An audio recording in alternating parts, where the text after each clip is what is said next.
আমরা সবাই কিন্তু একটা শ্রেণীর মানুষ মিষ্টি বা চকলেট খেতে খুব পছন্দ করি।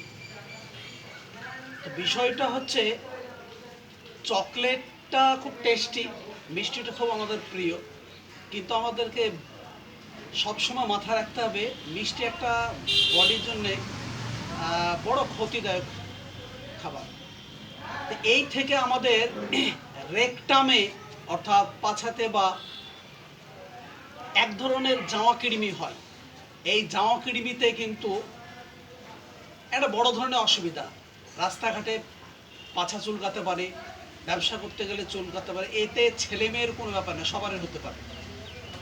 অতএব এই চকলেট বা মিষ্টি থেকে আমরা একটু যত দূরে থাকবো তত ভালো। আর এই বিষয়টা এই রেকটামে বা পাছাতে যে জামা কিড়িমিটা হয়, আপনাদেরকে এবং আমাদেরকে সবাইকে খুব সচেতন থাকতে হবে। এই রেকটামে যদি দীর্ঘদিন সাদা এবং জামা কিড়িমি থাকে এবং পায়খানা দাঁত থেকে এটা এক ধরনের ইনফেকশনে ক্যান্সার হওয়ার সম্ভাবনা থাকে।